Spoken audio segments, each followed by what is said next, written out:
Start किया था और वही थर्मोकेमिस्ट्री का फर्स्ट लेक्चर स्टार्ट किया था और हमने ये देखा कि हीट ऑफ रिएक्शन क्या होता है, कैसे डिफाइन करते हैं और किस किस फैक्टर पे heat of the reaction depend करता है। और सबसे लास्ट में हमने देखा किरचॉफ लॉ कि आपका हीट ऑफ रिएक्शन टेम्परेचर के हिसाब से कैसे चेंज होता है। तो हमने सबसे लास्ट में वही किया उसमें। तो ये हमारा हीट ऑफ रिएक्शन का बेसिक था। हीट ऑफ रिएक्शन मतलब कि प्रोडक्ट के हीट में से रिएक्टेंट को हीट को माइनस करेंगे so heat of the reaction आ जाता है। ठीक है, अब हम लोग देखो फिर से डेल्टा एच और डेल्टा ई पे एक बार आते हैं। एक्चुअल में एक हम लोगों को उसका रिलेशन लिखना है जो कि बहुत इंपॉर्टेंट है और फिर हम लोग आगे बढ़ते हैं। ठीक है, तो देखो क्या होता है, डेल्टा एच क्या होता है, delta E plus delta P V. ठीक है, डेल्टा एच क्या होता है, delta E plus delta P V होता है। ये आपका एक नॉर्मल रिलेशन होता है। अगर इसमें सपोज इसमें अगर प्रेशर कांस्टेंट है तो डेल्टा एच क्या होगा, delta E plus P delta we. ये कब होगा, इफ प्रेशर इज कांस्टेंट। अगर प्रेशर कांस्टेंट होगा तो ये आपका रिलेशन होगा। और सपोज अगर प्रेशर कांस्टेंट नहीं होगा तो क्या होगा, डेल्टा एच क्या होगा, delta E plus P two V two minus P one V one. अगर प्रेशर कांस्टेंट नहीं है तो इसको लिखना चाहो लिख सकते हो ये। तो इफ P इज कांस्टेंट तो ये रिलेशन होगा। इफ P इज वेरिएबल मतलब P and V both are variable so relation will be P2V2 minus P1V1। ठीक है, ये रिलेशन होगा। अब देखो आइडियल गैस के लिए क्या होता है, डेल्टा एच क्या होगा, delta E plus delta N R T. ठीक, ये रिलेशन होगा। अगर आपके पास कोई प्रोसेस है, अरे प्रोसेस का मतलब भाई वही आइसोथर्मल, एडियाबैटिक, आइसोबारिक वो सब जो होते हैं। आइसोथर्मल के केस में वैसे दोनों जीरो ही होता है, मतलब उसमें कुछ है नहीं ऐसा। तो वैसे आइसोथर्मल में सब जीरो ही रहता है। ठीक है, तो हमारे तो कोई प्रोसेस है तो प्रोसेस में क्या होता है, एक्सपेंशन होता है, कंप्रेशन होता है, टेम्परेचर चेंज होता है और mole of gas does not changes. तो वहाँ पे क्या होगा कि डेल्टा एच क्या होता है, डेल्टा ई प्लस क्या होता है, एन आर डेल्टा टी। तो हम लोगों का फॉर्मूला हो जाता है डेल्टा एच क्या हो जाता है, delta E plus N R delta T. ठीक है, in a process temperature changes and इसमें लिखना चाहिए लेकिन in process temperature changes and mole remains constant. तो मोल कांस्टेंट रहता है, मोल चेंज नहीं होता और वहाँ पे टेम्परेचर क्या होता है, चेंज होता है। दूसरा आपके पास अगर कोई केमिकल रिएक्शन है तो क्या होगा, क्योंकि हम लोगों को थर्मोकेमिस्ट्री में रिएक्शंस को देखना है। अगर भाई रिएक्शन हो गया तब क्या करेंगे, तो कुछ जब रिएक्शन होता है तो हमको पता है कि गैस के मोल चेंज हो सकते हैं। देखो मोल चेंज हो सकते हैं और रिएक्शन जब करवाते हैं हम लोग तो नॉर्मली उसमें टेम्परेचर को कांस्टेंट रखा जाता है, मतलब टेम्परेचर को कांस्टेंट मेंटेन करते हैं। तो यहाँ पे रिलेशन क्या होता है, यहाँ पे होता है डेल्टा एच क्या होता है, delta E plus delta N and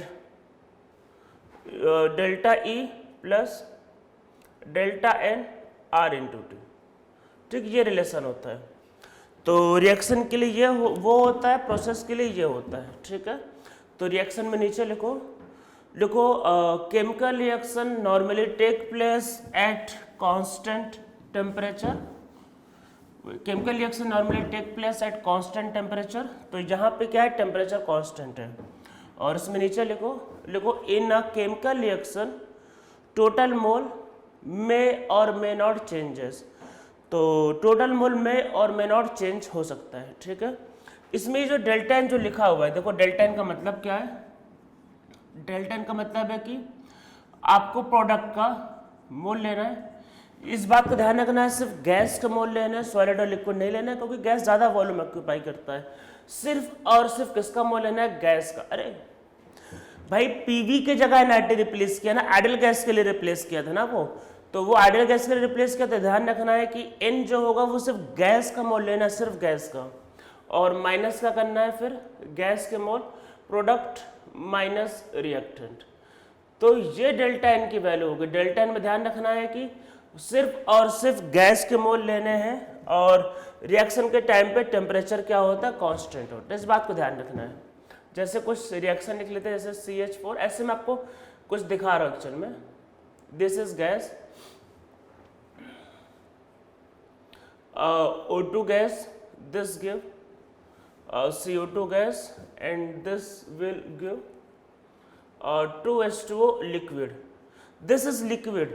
तो डेल्टा एन में इसको कंसिडर नहीं करना है। तो डेल्टा एन क्या होता है? प्रोडक्ट में गैस के मोल माइनस रिएक्टेंट में गैस के मोल। लिक्विड इसको कंसिडर नहीं करना है, सिर्फ एक ही गैस है तो 1 माइनस करेंगे। रिएक्टेंट में गैस के मोल तो 1 और +2 कितना होगा 3, 1 + 2 3 होगा, सो 1 - 3 दिस विल बी -2। ठीक है, तो ध्यान रखना कि लिक्विड को कंसिडर नहीं करना है। प्रोडक्ट में जितने भी गैस प्रेजेंट है उसमें से रिएक्टेंट के जितने भी गैस के मोल वो माइनस करना है। सो आपका आ जाएगा डेल्टा एन। ठीक है, तो इस तरीके से हम लोग क्या होता है कि डेल्टा एन को निकालते हैं। ठीक है, तो डेल्टा एन क्या होता है? Product minus reactant. तो उसमें से गैस के मोल को माइनस करेंगे तो आपका जो डेल्टा एन होता है वो आपका आ जाता है। ठीक है, तो ये हमारा डेल्टा एन हुआ। हम लोग इस पर एक दो न्यूमेरिकल कर लेते हैं। देखो डेल्टा एच क्या था, याद रखना, डेल्टा एच था heat of the reaction at constant pressure, delta E क्या था, heat of the reaction at constant volume. ठीक है, तो इस फॉर्मूले पे क्वेश्चन करते हैं। ये जो लास्ट फॉर्मूला जो लिखवाया मैंने एक्चुअल में, delta H equal to delta E plus delta N R T, ये थर्मोकेमिस्ट्री का बहुत इंपॉर्टेंट फॉर्मूला है नीट वालों का। नीट वालों का स्पेशली फेवरेट फॉर्मूला। नीट वाले नॉर्मली इस पे हर बार क्वेश्चन देते हैं। नीट वालों को तो मतलब समझ लो कि इस फॉर्मूले से कोई प्यार है, मतलब हर बार इसी फॉर्मूले पे क्वेश्चन। तो delta H equal to delta E plus delta N R T, तो वो कांस्टेंट प्रेशर पे देंगे, कांस्टेंट वॉल्यूम पे पूछेंगे, कांस्टेंट वॉल्यूम पे देंगे, कांस्टेंट प्रेशर पूछेंगे। तो इस फॉर्मूले पे वो क्वेश्चन देते ही देते हैं। तो नीट वाले स्पेशली, क्योंकि नीट में क्वेश्चन ज़्यादा आता है तो ज़्यादा पूछ सकते हैं, तो वो नॉर्मली हर टॉपिक को कवर करते हैं। 45 क्वेश्चन आते हैं ना उसमें। तो अब जैसे हम लोग इसमें एक क्वेश्चन लिखते हैं तो नीचे क्वेश्चन लिखो if heat of below reaction at constant pressure is -50 kilojoule per mole. If heat of below reaction at constant pressure is -50 kilojoule per mole, find the heat of below reaction at constant volume. Find the heat of below reaction at constant volume. If below reaction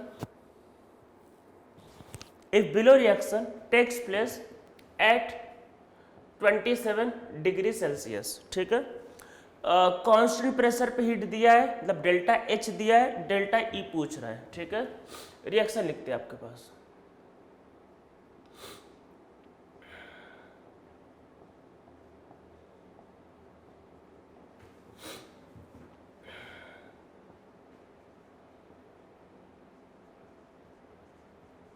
this is liquid. ठीक है, इसको अब देखो solve करते हैं। सबसे पहला delta है, लिक्विड को कंसिडर नहीं करना है, तो ये 3 है और इधर कितने गैस, इधर भाई 6 गैस है। 1 + 5 पर पूरा ऐड करना है तो -6, तो इक्वल टू -3। एक बात को ध्यान रखना, एक बहुत इंपॉर्टेंट बात, केमिकल रिएक्शन एग्जाम में जैसा लिख के आएगा वैसा ही सॉल्व करना है। खुद से कभी भी रिएक्शन को मॉडिफाई नहीं करना है। आपको मैंने लास्ट लेक्चर में जैसे बताया, रिएक्शन को पलट देते तो हीट पलट जाता है, रिएक्शन को 2 से मल्टीप्लाई करोगे तो हीट भी 2 से मल्टीप्लाई हो जाता है। इसीलिए रिएक्शन को खुद से कभी भी चेंज नहीं करना है, अदरवाइज आपका आंसर गलत आ जाएगा। तो याद रखना है, जो दिया है जैसा दिया है वैसा सॉल्व करना है। ठीक है, आपको नॉर्मली बैलेंस होके ही आएगा। मान लो सपोज, वैसे मैंने ऐसे मान लो अगर यहाँ भी 5/2 होता तो इमोशनल होकर इसको 2 से मल्टीप्लाई नहीं करना है, जैसा केमिकल रिएक्शन दिया है वैसा ही सॉल्व करना है। क्योंकि हीट ऑफ द रिएक्शन अगर आप 2 से मल्टीप्लाई करोगे तो हीट ऑफ द रिएक्शन पे डबल हो जाता है और फिर आपका आंसर रॉन्ग हो जाएगा। तो इसलिए कभी भी किसी भी केमिकल रिएक्शन को चेंज नहीं करना है, जो दिया है जैसे दिया है सॉल्व करना है, इस बात को ध्यान रखना है। ठीक है, तो देखो डेल्टा एन आ गया। अब देखो फॉर्मूला क्या होता है, delta H equal to delta E plus delta N R T. ठीक, ये फॉर्मूला होगा इसमें। इसको इधर ले आते हैं, डेल्टा ई निकालना है तो delta H minus delta N R T. So delta H is 50 kilo joule, ठीक है, ये माइनस है, हीट रिलीज हो रहा है 50 किलो जूल, फिर माइनस, और डेल्टा एन की वैल्यू पे माइनस ही आ रही है, तो दिस इज -3, आर की वैल्यू 25/3, भाई जूल में लेना है, 25/3, एंड टेम्परेचर इज 300 केल्विन। एक इम्पॉर्टेंट बात जो ध्यान रखना है, ये जूल में है तो ये जूल में आ रहा है, ये किलो जूल है, सो इसको भी जूल, मतलब ये किलो जूल है, ये जूल है, तो इसको भी किलो जूल में कन्वर्ट करने के लिए 1000 से डिवाइड कर लेते हैं, ठीक है। तो ये इससे कट जाएगा, ये दो 0 कट जाएंगे, ये कट जाएगा, ये आएगा 2, ये आएगा 5, मेरे हिसाब से सही आएगा, ये 5 और ये 2, 15/2 मतलब 7.5। सो दिस इज माइनस, और देखो माइनस माइनस प्लस हो जाएगा, so this will be plus 7.5, so this will be minus 42.5 kilojoule per mole. पर मोल का मतलब बताया ही था कि जो कोफिशिएंट होते हैं आप उसी को मोल समझ के सॉल्व कर सकते हो, ये पर मोल का मतलब है।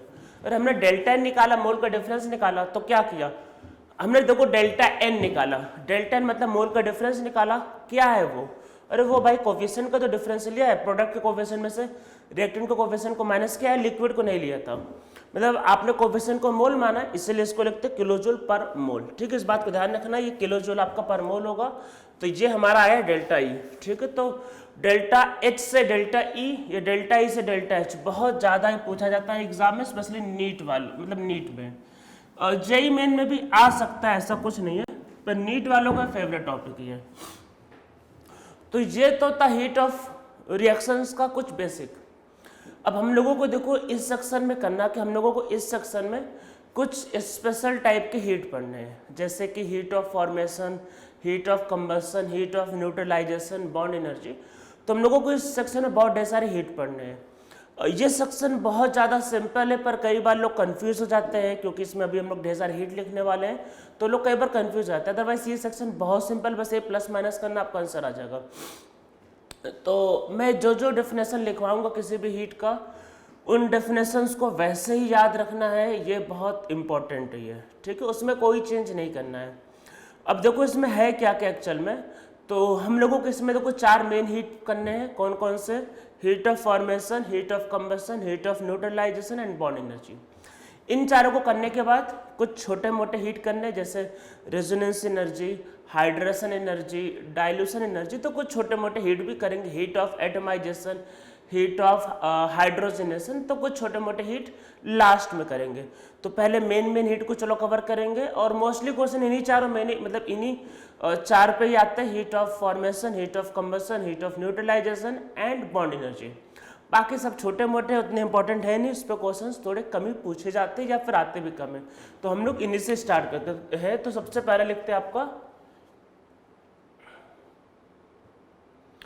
इसको करने के पहले एक चीज लिख लो, पहले लिख लो स्टैंडर्ड स्टेट। स्टैंडर्ड स्टेट मतलब कि जैसे जब आप रिएक्शंस को करवाते हो तो उसमें क्या टेम्परेचर या प्रेशर होना चाहिए, तो वो कहलाएगा स्टैंडर्ड। तो स्टैंडर्ड स्टेट के लिए कुछ कंडीशन लिख लेते हैं कि, तो उसमें नीचे लिखो when a chemical reaction take place at standard state, then when chemical reaction take place at standard state, then heat of the reaction is known as standard heat of the reaction, then heat of the reaction is known as standard heat of the reaction। तो अगर reactions को standard state पे कराओगे तो जो heat of the reaction होगा वो कहलाएगा standard heat of the reaction. तो देखो इसमें क्या होता क्या है, इसमें जहाँ पे आपको जो प्रेशर है वो 1 बार लेना है, मतलब कि आप जब रिएक्शन करवाओ तो प्रेशर 1 बार लो। देखो 1 बार वैसे 1 atm के नियरली इक्वल होता है, पर अगर आपको बेस्ट सेलेक्ट करना हुआ तो 1 बार लेते हैं, ठीक है, 1 बार, या फिर कई बार अगर 1 बार ऑप्शन में मिसिंग है तो 1 atm, और अगर 1 बार और 1 atm दोनों गिवन है तो 1 बार लेना है। सो प्रेशर इज 1 atm लेना है, ठीक है, कोई भी गैस हुआ या किसी भी चीज के लिए, ठीक है, 1 बार लेना है। अगर मान लो आप मतलब रिएक्शन करवा रहे हो लिक्विड सोल्यूशन में, ठीक है, तो लिक्विड में क्या होता है, अरे भाई रिएक्शन करवाना है तो आपके जैसे मान लो HCl और NaOH, इनका मान लो रिएक्शन करवाना है, तो रिएक्शन में कैसे होता है, जैसे HCl तो एक्चुअल में गैस होता है, तो HCl को वाटर में डिजोल्व कर लेते हैं, NaOH को भी डिजोल्व कर लेते हैं, दोनों का रिएक्शन होता है, फिर वाटर में बनता है सॉल्ट और वाटर में वाटर रिलीज हो जाता है। और यही तो होता है, एसिड का बेस रिएक्शन कराओगे, सॉल्ट बनेगा, वाटर रिलीज होगा। तो नॉर्मली ऐसे रिएक्शंस क्या होता है, आपका सोल्यूशन में होते हैं। तो अगर सोल्यूशन है तो वहाँ पे क्या डिफाइंड होगा, वहाँ पे डिफाइंड होगा मोलैरिटी, कंसंट्रेशन। तो अगर आपका सोल्यूशन है तो उसकी मोलैरिटी 1 होना चाहिए, 1 मोलर, ठीक है, फॉर सोल्यूशन। अगर सोल्यूशन है तो उसकी मोलैरिटी 1 लेना है, ध्यान रखना है। अगर सोल्यूशन है तो उसकी मोलैरिटी 1 लोगे, मतलब कंसंट्रेशन उसका 1 मोलर लेना है। गैस होगा तो वो 1। सॉलिड और लिक्विड के लिए वैसे हम लोग कुछ सॉलिड, देखो सोल्यूशन अलग है, लिक्विड अलग है। अरे सोल्यूशन का मतलब ये कि सॉल्वेंट में कुछ मिलाया, दैट इज सोल्यूशन। लिक्विड का मतलब pure liquid, like petrol, oil, मतलब कोई भी प्योर लिक्विड। तो वो किसी में नहीं मिला, प्योर लिक्विड की बात करें तो प्योर लिक्विड या प्योर सॉलिड को वैसे कंसिडर नहीं करते हम लोग, पर अगर वो भी लेना चाहो तो उसके लिए भी प्रेशर 1 बार या फिर कंसंट्रेशन 1 मोलर, ठीक है, वैसे कंसिडर नहीं करते इसमें। तो ये दोनों कंडीशन होता है इसमें, नीचे लिखो, नीचे लिखो इसमें देखो, normally at standard condition, normally at standard condition temperature is not defined, temperature को डिफाइंड नहीं करते। Normally at standard condition temperature is not defined, but if temperature is not given, always take room temperature, that is 25 degree. और होगा ऐसा कि most of the time temperature नहीं दिया रहेगा, तो टेम्परेचर नहीं दिया है तो आप टेम्परेचर क्या लोगे, 298 केल्विन खुद से लेना है। नहीं दिया रहेगा तो 298 केल्विन लेके सॉल्व करना है। तो स्टैंडर्ड कंडीशन क्या है, प्रेशर इतना होना चाहिए, कंसंट्रेशन ये होना चाहिए। टेम्परेचर के बारे में नॉर्मली कुछ फिक्स नहीं है, टेम्परेचर चेंज हो सकता है, टेम्परेचर फिक्स नहीं, टेम्परेचर चेंज हो सकता है। पर अगर नहीं बोला है कितना टेम्परेचर लेना है तो आप 298 केल्विन लेके सॉल्व करोगे। तो टेम्परेचर वहाँ पे क्या लेते हैं हम लोग, 298 केल्विन, ठीक है। तो इसको हम लोग लेके सॉल्व करते हैं, इस बात को ध्यान रखना है। तो अब हम लोग आगे बढ़ते हैं और वही आते हैं फिर से हीट ऑफ फॉर्मेशन, जहाँ पे स्टार्ट कर किया हम लोगों ने।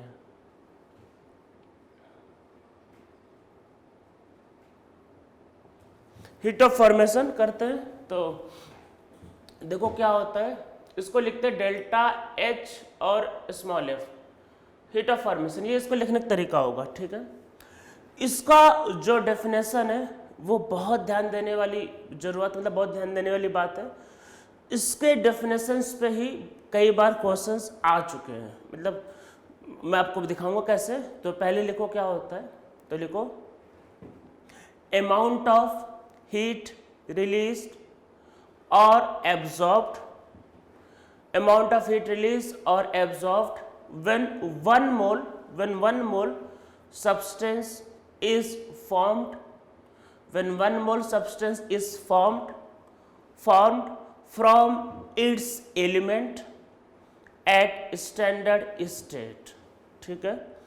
क्या बनाना है, 1 मोल सब्सटेंस को बनाना है किससे, फ्रॉम इट्स एलिमेंट, एलिमेंट से बनाना है, वो भी किस पे, एज स्टैंडर्ड स्टेट। तो इसमें लिखो, मतलब अंडरलाइन कर लो जो बातें ध्यान रखनी, 1 मोल को अंडरलाइन कर लो, फ्रॉम इट्स एलिमेंट को अंडरलाइन कर लो, और एट स्टैंडर्ड स्टेट। तो इन बातों को ध्यान रखना है। जब ये कंडीशन सेटिस्फाई होगा तो कहलाएगा हीट ऑफ फॉर्मेशन। तो मैं फिर से रिपीट करता हूँ कि अमाउंट ऑफ हीट रिलीज और absorb when 1 mole substance is formed from its element at standard state. This heat is known as heat of formation of substance. तो ये हीट कहलाएगा हीट ऑफ फॉर्मेशन। ऐसे नहीं कि कोई भी हीट कहलाएगा हीट ऑफ फॉर्मेशन, जब ये गिवन कंडीशन सेटिस्फाई होगा तभी हीट ऑफ रिएक्शन कहलाएगा हीट ऑफ फॉर्मेशन। तो देखो सबसे पहले क्या क्या बोला है कि 1 मोल ही बनना चाहिए, और किससे, आपका एलिमेंट से। तो चलो कुछ एग्जांपल समझते हैं। सपोज करते हैं हमको वाटर का फॉर्मेशन करना था, सपोज करें हमें वाटर का फॉर्मेशन करना है, ठीक है। तो हम लोगों ने क्या लिखा, H2 gas plus O2 gas plus 2 time H2O liquid, ठीक है। ये एक रिएक्शन है, ठीक है, कोई दिक्कत नहीं, ये एक रिएक्शन है।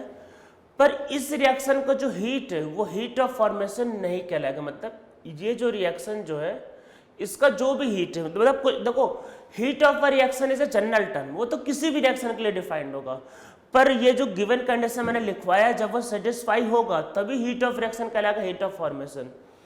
तो अब देखो ये हीट ऑफ रिएक्शन तो है, पर ये हीट ऑफ रिएक्शन जो है ये heat of formation of water नहीं कहलाएगा। तो ये heat of formation of water, water तो बनना है ये, तो उसका हीट ऑफ फॉर्मेशन नहीं कहलाएगा। क्यों नहीं कहलाएगा? डेफिनेशन में बोला है कि 1 मोल सब्सटेंस बनना चाहिए, आपने कितना बनाया है 2 मोल, तो इसलिए ये नहीं होगा। जो कंडीशन लिखवाया है वही आपको, ऐसा क्वेश्चन एक्चुअल में एग्जाम में आता है, बहुत सिंपल आना होगा कि which of the following represent standard heat of formation, तो बस बताना कौन सा हीट ऑफ फॉर्मेशन को रिप्रेजेंट करता है। तो 4 रिएक्शन दे देगा तो आपको उसमें ढूंढना है कि कौन पूरा सही है जो पूरे कंडीशन को सेटिस्फाई करता है। जैसे ये गलत, क्यों? क्योंकि यहाँ पे 2 है, हमेशा 1 मोल सब्सटेंस बनना चाहिए। ठीक है, फिर अब आगे बढ़ते हैं। मैंने इसको कर दिया H2 gas, half O2 gas, और इससे बनता है मान लेते H2O मैंने गैस कर दिया। ठीक है, फिर से इस रिएक्शन का जो हीट है वो heat of formation of water नहीं कहलाएगा। अब आप बोलोगे सर अब क्यों नहीं कहला रहा है? देखो मैंने बोला है कि अगर टेम्परेचर मेंशन नहीं किया है, कुछ नहीं दिया, तो क्या लोगे 298 केल्विन। अच्छा 298 केल्विन का मतलब है 25 डिग्री, और 25 डिग्री पे मतलब आपको शायद पता होगा वाटर लिक्विड होता है, यहाँ तो वाटर गैस दिया है। और लास्ट लेक्चर मैंने लिखवाया था कि heat of the reaction reactant या प्रोडक्ट के फिजिकल स्टेट पे डिपेंड करता है। तो गैस लोगे तो हीट अलग होगा और लिक्विड लोगे तो हीट अलग होगा, तो ये हीट अलग है भाई। तो ये हीट ऑफ द फॉर्मेशन कैसे कहलाएगा? तो ध्यान रखना है ये 1 मोल होना चाहिए, इधर सारे एलिमेंट होने चाहिए। ठीक है, और ये मतलब सब स्टैंडर्ड स्टेट में होना चाहिए। अब देखो और क्या हो सकता है, देखो और देखते हैं। H प्लस एक्वस, फिर OH माइनस एक्वस, इससे बना H2O लिक्विड। ठीक है, ये बना। अब ये भी जो रिएक्शन का हीट है ये भी heat of formation of water नहीं कहलाएगा। तो अब आप बोलोगे सर अब क्यों नहीं कहलाएगा? अरे भाई डेफिनेशंस को पढ़ो, क्या क्या लिखवाया है। बोला है 1 मोल सब्सटेंस इज फॉर्म, ठीक है चलो 1 मोल बना, फ्रॉम इट्स एलिमेंट। क्या ये एलिमेंट है? अरे एलिमेंट का मतलब होता है हाइड्रोजन, ऑक्सीजन, नाइट्रोजन, ये सब होते हैं। जैसे O2, वैसे ऑक्सीजन मतलब एलिमेंट मतलब कि एटम जिस फॉर्म में नेचर में एग्जिस्ट करता है दैट इज एलिमेंट। जैसे ऑक्सीजन O2 के फॉर्म में एग्जिस्ट करता है, हाइड्रोजन H2 के फॉर्म में। तो H plus and OH minus are not element, so ये हीट ऑफ द रिएक्शन नहीं होगा। रिएक्टेंट सारे के सारे एलिमेंट होने चाहिए, इन बात को ध्यान रखना है। तो ये आपको ध्यान रखना है कि रिएक्टेंट जो होना चाहिए वो आपका क्या होना चाहिए? एलिमेंट होना चाहिए, इसलिए ये भी हीट ऑफ फॉर्मेशन नहीं कहलाएगा। तो भाई कहलाएगा क्या? ये H2 gas, half O2 gas. ठीक है, एलिमेंट लेने हैं स्टैंडर्ड स्टेट, तो दोनों गैस होते हैं, और इससे बना 1 मोल H2O लिक्विड। तो देखो ये सारे कंडीशन को सेटिस्फाई कर रहा है। सब्सटेंस कितना बनना है? 1 मोल। एलिमेंट से बनना है, एकदम सही। और का स्टैंडर्ड स्टेट, स्टैंडर्ड स्टेट कैसे पहचानोगे? फिजिकल स्टेट से। मैंने कुछ फेमस एलिमेंट्स, मतलब मैंने तो एलिमेंट्स के फिजिकल स्टेट पीरियोडिक टेबल में लिखवाए थे कि कौन कौन से सॉलिड, लिक्विड और गैस होते हैं, वो आपको याद रखने थे। और कुछ फेमस मॉलिक्यूल को पता ही होगा, कुछ फेमस मॉलिक्यूल ऐसे नहीं कि कोई भी रैंडम आ जाए, कुछ फेमस, जैसे वाटर लिक्विड आपको पता ही है। तो अब इस रिएक्शन में जो भी हीट रिलीज होगा वो कहलाएगा heat of formation of water. Heat release होगा फिर हीट एब्जॉर्ब होगा, जो भी होगा, तो इस रिएक्शन का जो भी हीट होगा वो कहलाएगा heat of formation of water. तो heat of reaction, heat of formation तब कहलाएगा जब वो गिवन कंडीशन सारा का सारा सेटिस्फाई करेगा। अब इवन आपको ऐसा भी आ सकता है कि कोई भी क्वेश्चन खुद से लिखने के लिए, जैसे मैं आपको खुद से लिखने के लिए देता हूँ क्वेश्चन, तो हम लोग 2 रिएक्शंस को लिखते हैं, तो इसमें एक लिखो, फर्स्ट लिखो राइट, फर्स्ट लिखते हैं राइट हीट ऑफ फॉर्मेशन, भाई 2 मतलब right heat of the formation of, right heat of formation of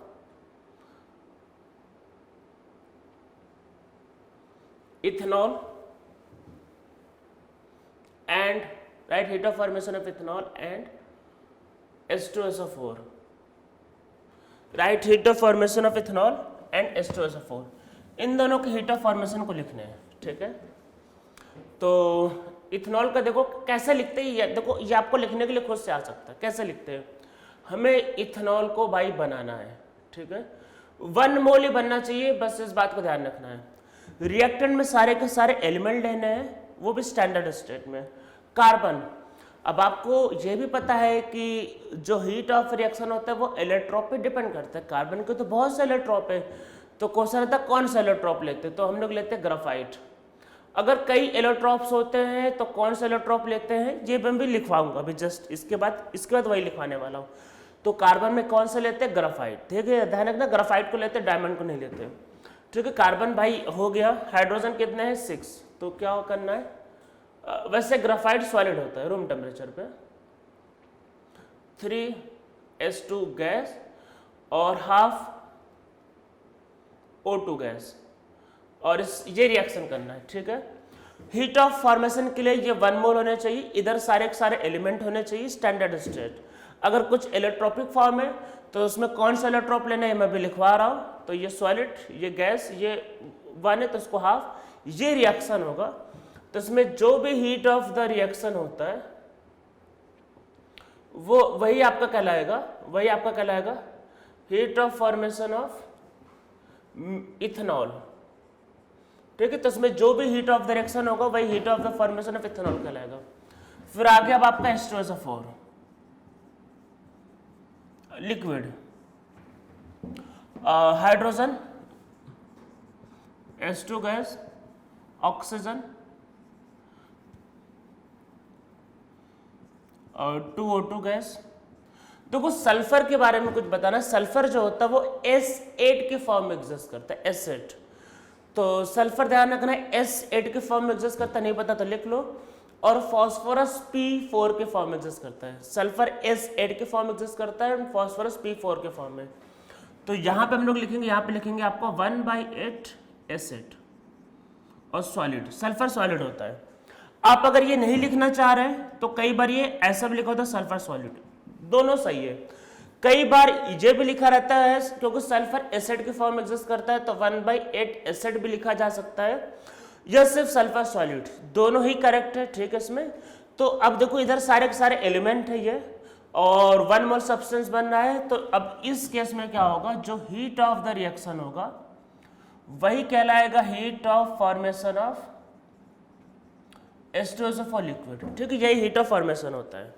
तो याद रखना है कि जब भी हीट ऑफ फॉर्मेशन बोलेगा तो 1 मोल सब्सटेंस को बनाना है from its element at standard state, ठीक है। अब इसमें देखो है क्या कि ऐसा क्यों करते, क्यों, इसको भी समझेंगे, इसको भी समझते हैं। तो नीचे लिखो, देखो होता क्या है कि हम लोग बाय कन्वेंशन, अब आप बोलो कन्वेंशन क्या होता है, कन्वेंशन मतलब कि कुछ चीज़ें हमने एज्यूम किया, जैसे कि हम लोग मोल के डेफिनेशन में कार्बन 12 लेते हैं, तो कई बार हमें चीज़ों का एज्यूम करना पड़ता है। तो हम लोगों ने बाय कन्वेंशन क्या किया है कि जो चीज़ें अर्थ में पहले से मिलती, मतलब जो एलिमेंट पहले से मिलता है, तो हम लोगों ने इसका हीट ऑफ फॉर्मेशन 0 लिया है। एलिमेंट्स मतलब जो अर्थ में पहले से मिलते हैं उनके हीट ऑफ फॉर्मेशन 0 लिए है। अगर वो 2-3 एलोट्रॉपिक फॉर्म में होंगे तो उसमें से फिर अब भाई सब कुछ 0 ले लोगे तब तो फिर वही कि एनर्जी कंजर्व नहीं हो रहेगा, तब तो सब गलत हो जाएगा। मान लो 2 है, एक ग्राफाइट एक डायमंड, दोनों की स्टेबिलिटी अलग अलग है, तो दोनों की वैल्यू सेम कैसे हो सकती है एनर्जी का, आप खुद सोचो। ग्राफाइट और डायमंड मतलब दोनों एग्जिस्ट करते हैं नेचर में वैसे तो, पर दोनों का अगर आप वैल्यू 0 ले लोगे तब तो मतलब ये फॉल्स हो जाएगा, क्योंकि दोनों की स्टेबिलिटी अलग अलग है।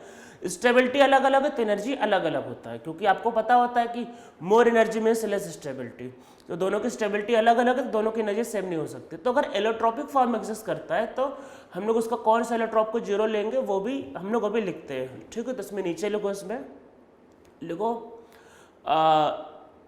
It is assumed that standard heat of formation of an element is 0.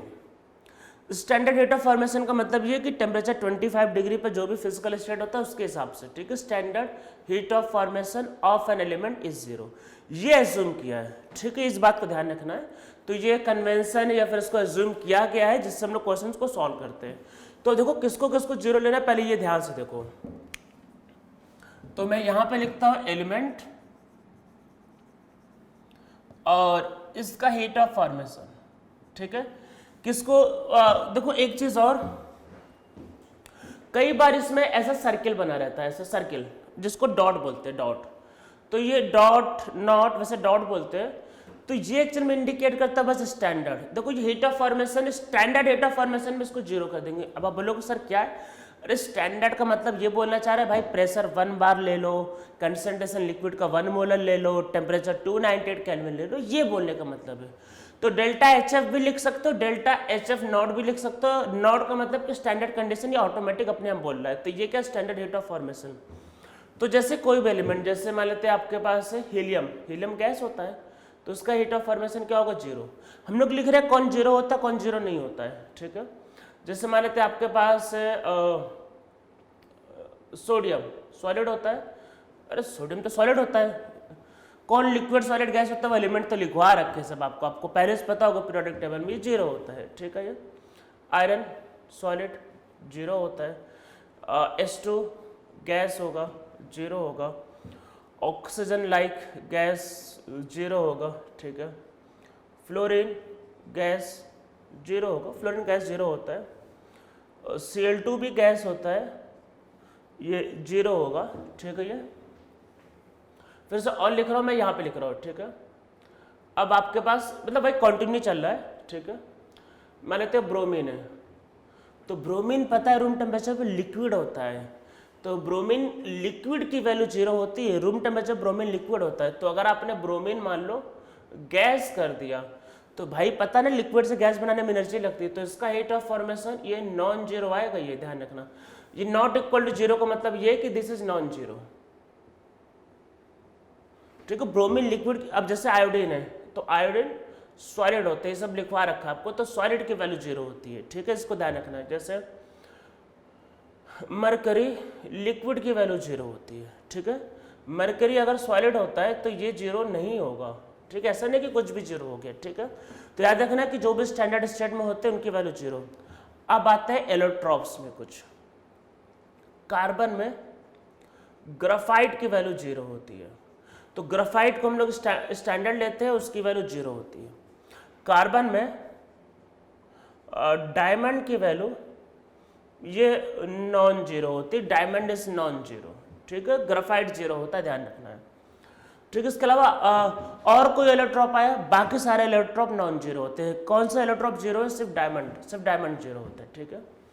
अब ऐसे फॉस्फोरस में, एक्चुअल में फॉस्फोरस वैसे P4 के फॉर्म में एग्जिस्ट करता है फॉस्फोरस। फॉस्फोरस में कई होते हैं, रेड ब्लैक वाइट, तो इसमें क्या होता है, हमने वो वाइट वाले को जीरो लिया है, ध्यान रखना। वाइट फॉस्फोरस की वैल्यू जीरो होती है, फॉस्फोरस ब्लैक ये नॉन जीरो है, फॉस्फोरस जो रेड है वो भी नॉन जीरो है, ठीक है। फॉस्फोरस रेड ब्लैक वाइट, ये कई बार येलो होता है, येलो। अरे व्हाइट को अगर मान लो रख दोगे तो धूल जमेगी तो पीला हो जाएगा ना, गंदा हो जाएगा, तो व्हाइट येलो भी होता है। अरे होता है 3-4 फॉस्फोरस होते हैं। येलो एक्चुअल में बहुत निग्लिजिबल होता है, मतलब बहुत कम होता है, उसको ज़्यादा मैटर नहीं करता है। तो व्हाइट ब्लैक रेड और येलो भी होता है। अरे व्हाइट को रखोगे तो रखे रखे गंदा हो जाएगा, येलो हो जाएगा वो। तो ये रेड हो गया। और एसेट सल्फर में रोम्बिक, अरे क्यूब पता होगा, रोम्बस पता होगा, क्यूबॉइड पता होगा, तो इससे रोम्बस, अरे स्क्वायर से बनता है क्यूब, रेक्टेंगल से बनता है क्यूबॉइड, रोम्बस से बनता है रोम्बिक। अरे 8 है तो रोम्बिक बनेगा वो 3D में, तो इसकी वैल्यू जीरो होती है। बाकी इसके अलावा और भी इसके जो फॉर्म होते हैं लाइक मोनोक्लिनिक, तो ये सब स्ट्रक्चर आपको नहीं देखने एक्चुअली, बस इनको ऐसे देख लो, मतलब ये सब बस लिख लो। मोनोक्लिनिक इसका एक होता है एलोट्रोप्स, तो ये नॉन जीरो होता है, ठीक है।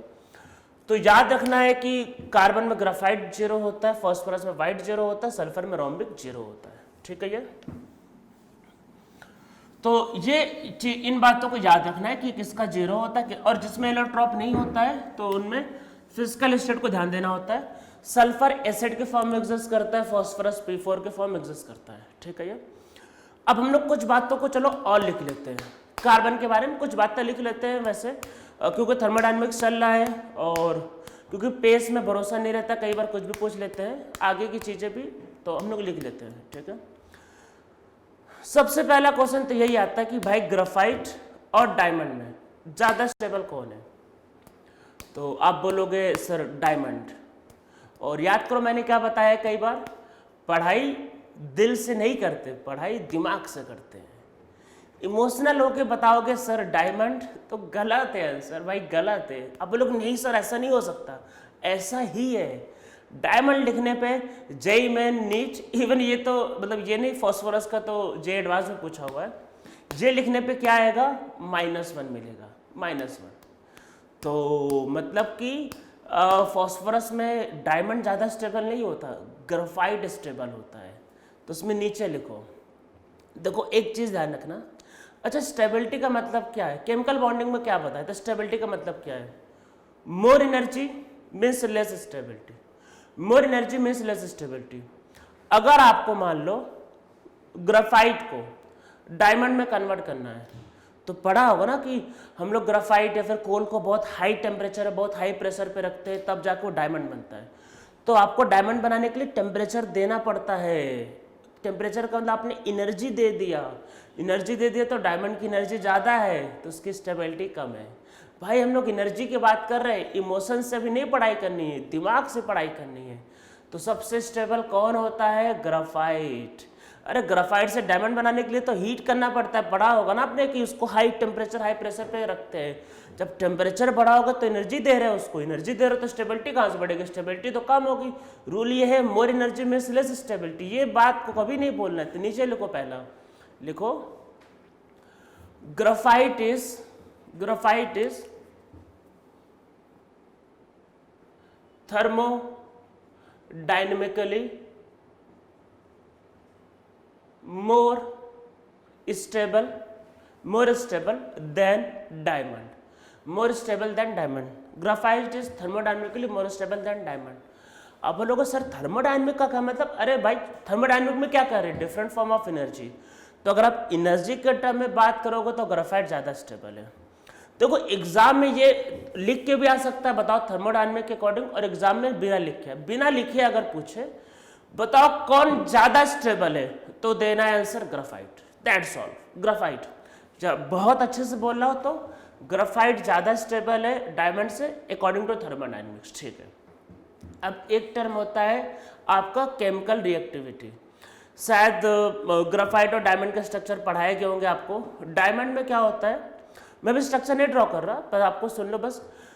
डायमंड में क्या होता है, कार्बन क्या होता है, 4 बॉन्ड बनाता है, तो उसमें कोई फ्री इलेक्ट्रॉन नहीं होता है। और ग्राफाइट में कार्बन 3 ही बॉन्ड बना पाता है। आप जब देखो हेक्सागन करोगे, मैं ऐसे एग्जांपल दिखा देता हूँ, जैसे हेक्सागन देखो, आपको पता होगा शायद ग्राफाइट में कुछ ऐसे स्ट्रक्चर होते हैं।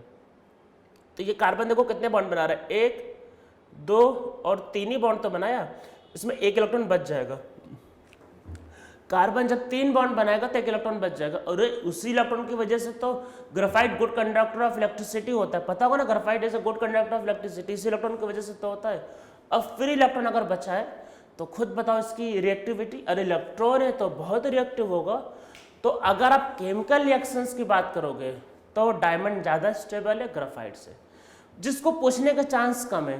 पर अगर आपको बोल दिया according to chemical reaction which is more stable, तो डायमंड, क्योंकि डायमंड में फ्री इलेक्ट्रॉन नहीं है, ग्राफाइट में फ्री इलेक्ट्रॉन है। फिर नीचे लिखो, इसी में लिखो according to chemical reactivity diamond is more stable than graphite, ठीक है। तो डायमंड ज़्यादा स्टेबल है ग्राफाइट से। तो अभी तक का कंक्लूजन सुनो, अगर आपसे पूछा कौन ज़्यादा स्टेबल है, आप बोलोगे ग्राफाइट, या फिर आपसे पूछा थर्मोडायनेमिक के सबसे ज़्यादा स्टेबल कौन है, ग्राफाइट। मतलब स्टेबिलिटी का मतलब हमेशा थर्मोडायनेमिक होता है। पर अगर उसने बोले केमिकल एक्टिविटी, तो केमिकल एक्टिविटी में डायमंड, ठीक है। अदरवाइज आपको आंसर बताना है ग्राफाइट, नीचे लिखते हैं, ठीक है। फिर आते हैं फॉस्फोरस, ये तो चलो तब भी ठीक था, फॉस्फोरस तो इससे भी महान है। सबसे ज्यादा रिएक्टिव फास्फोरस है व्हाइट, और हमने उसकी वैल्यू 0 ली है। अब बोलोगे सर ऐसा क्यों किया है? अरे भाई देखो, नॉर्मली 0 उसको लेते हैं जो अर्थ में ज्यादा मिलता है, नेचर में जो ज्यादा मिलता है। अरे फास्फोरस ऐसा थोड़ी ना कि हवा में उड़ता रहता है। इवन व्हाइट फास्फोरस इतना रिएक्टिव होता है, लाइक सोडियम। सोडियम को निकालोगे आग लग जाती है, वैसे व्हाइट फास्फोरस को निकालोगे आग लग जाएगी। पर व्हाइट फास्फोरस अरे रॉक में मिलते हैं भाई, खोदाई वोदाई करोगे पता हो ना, और खुदाई करते हैं तो व्हाइट मतलब फास्फोरस बहुत ज़्यादा व्हाइट के फॉर्म में एग्जिस्ट करता है। तो नॉर्मली हम लोग उसको 0 लेते हैं जो ज़्यादा एग्जिस्ट करते हैं। अरे आप खुद बताओ, चाहे डायमंड और ग्राफाइट में ज़्यादा कौन मिलता है नेचर में, डायमंड की ग्राफाइट? ग्राफाइट। तो वैसे ही व्हाइट फास्फोरस, ठीक है। तो इसमें ध्यान रखना है कि पहले नीचे लिखो कि लिखो among all form of phosphorus, white phosphorus is most reactive phosphorus. White phosphorus is most reactive phosphorus, but heat of formation of white phosphorus is taken as 0. पर उसी का heat of formation आपने 0 लिया है। अच्छा ठीक है। अब स्टेबिलिटी के बारे में लिख लेते हैं। अगर आपसे पूछे सबसे स्टेबल कौन है, तो उसका आंसर है ब्लैक, ठीक है। तो इसमें नीचे लिखो according to thermodynamics black phosphorus is most stable phosphorus. तो कौन सबसे स्टेबल फास्फोरस है? ब्लैक। कौन सा, अगर कुछ नहीं बोला है बताओ सबसे स्टेबल कौन है, तो ब्लैक, ठीक है। ये क्वेश्चन जे एडवांस में पूछा गया, थोड़ा पहले आया था 2005 में, पर यहाँ रखा है। तो जेई वाले ऐसे नहीं कुछ बहुत हाई फाई, यही पूछे थे कि which of the following form of phosphorus is most stable, white, red, yellow, black दिया था, ब्लैक आंसर है, ठीक है। इसमें नीचे लिखो, इस पॉइंट में नीचे लिखो according to chemical reaction red phosphorus is most stable. तो उसमें कौन सबसे स्टेबल? रेड फास्फोरस, ठीक है। इन बातों को याद रखना है। बाकी ब्लैक, रेड और व्हाइट में डिफरेंस क्या होता है वो सब आगे करेंगे। अरे भाई आगे चैप्टर पढ़ना है, S block, P block, D block. जब पी ब्लॉक करेंगे तो इनके स्ट्रक्चर्स वहाँ पे किए जाएंगे, ठीक है आपका। और जैसे ग्राफाइट और डायमंड के स्ट्रक्चर मैं नहीं ड्रॉ कर रहा क्योंकि इनके स्ट्रक्चर आपको आगे पी ब्लॉक में करवाए जाएंगे, ठीक है। तो ये याद रखना है कि ब्लैक फास्फोरस क्या होता है, उसमें सबसे स्टेबल है, ठीक है। रिएक्टिविटी के हिसाब से रेड फास्फोरस। सल्फर सबसे सिंपल है। सल्फर के केस में जिसका हेट ऑफ फॉर्मेशन 0 है वही सबसे स्टेबल भी है हर तरीके से, तो उसमें कोई दिक्कत नहीं। तो इसमें नीचे लिखो in case of sulphur, third point लिखो, इन केस ऑफ सल्फर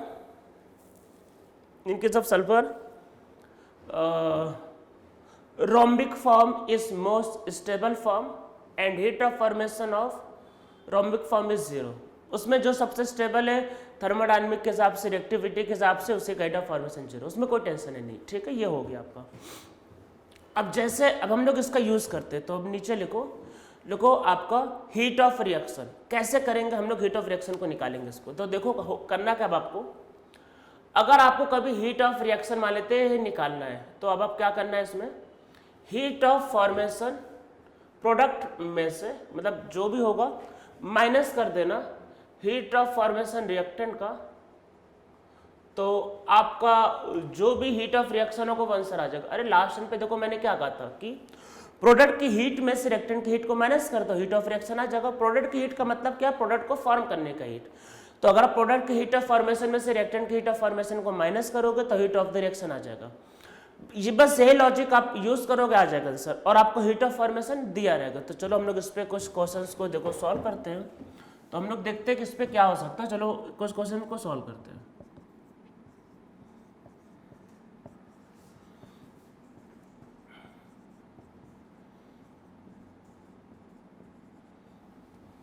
ठीक है, ये इसमें लिखते हैं फाइंड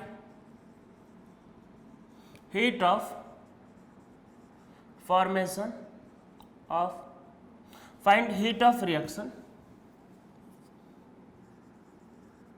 मतलब इस रिएक्शन की हीट बताना है। इफ हीट ऑफ फॉर्मेशन, ऐसे लिख लो, if heat of formation of SO2 is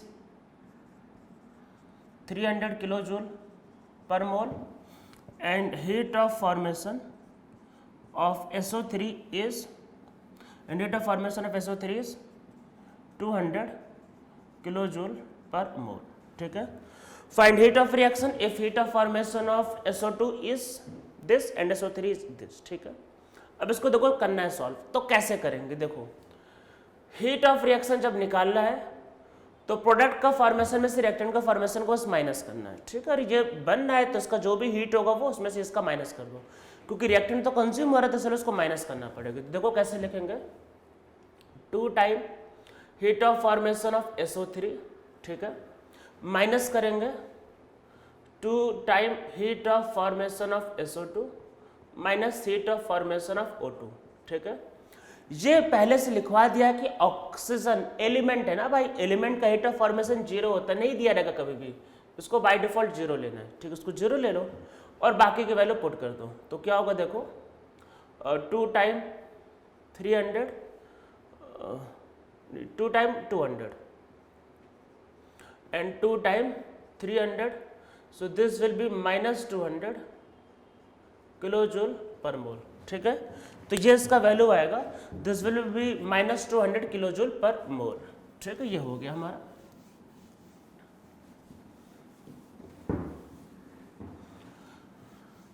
अब इस पे हम लोग एक न्यूमेरिकल और करते हैं। देखो अभी तो सिंपल न्यूमेरिकल कर रहे हैं, वैसे पूरे सेक्शन में सिंपल न्यूमेरिकल ही रहते हैं। फिर आगे जब एक हीट को दूसरे हीट से रिलेट करेंगे तो क्वेश्चन का लेवल थोड़ा बढ़ जाएगा। अभी तो सिंपल ही करना, ज़्यादा कुछ है नहीं। तो इस पे नीचे फिर एक नेक्स्ट क्वेश्चन करते हैं।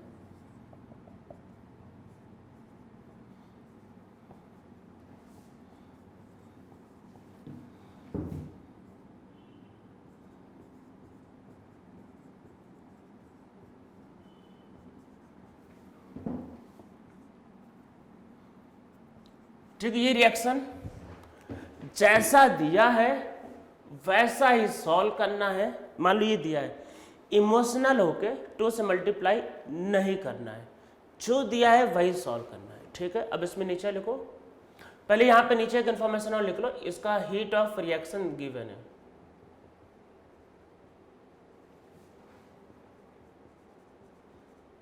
ये दे रखा है, ठीक है। इसमें नीचे लिखो, ये भी लिख लो, फिर नीचे लिखो if heat of formation of CO2 gas and water H2O are minus 400 and minus 250 kilojoule per mole, if heat of formation of CO2 and H2O are minus 400 and minus 250 kilojoule per mole, find the heat of formation of benzene, find the heat of formation of benzene। तो benzene का आपको heat of formation बताना है कि क्या होगा, ठीक है। तो अब देखो कैसे करेंगे इसको। तो हीट ऑफ रिएक्शन क्या होगा, प्रोडक्ट, वही प्रोडक्ट बनना है तो प्रोडक्ट का फॉर्मेशन,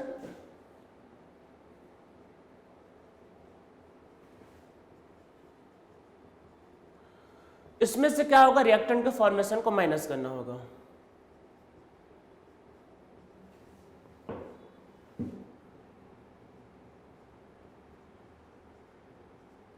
एलिमेंट का हीट ऑफ फॉर्मेशन 0 होता है, ये लिखवा रखा है, हमें याद रखना है। तो हीट ऑफ रिएक्शन कितना है, -206, CO2 कितना गिवन था, -400, और ये कितना गिवन था, वाटर कितना गिवन था, अब -250, and this will be minus heat of formation of C6H6। उसको इधर लाते हैं, इसको इधर ले आते हैं, तो फिर क्या हो जाएगा, heat of formation of C6H6, ठीक, यही तो होगा heat of formation of C6H6।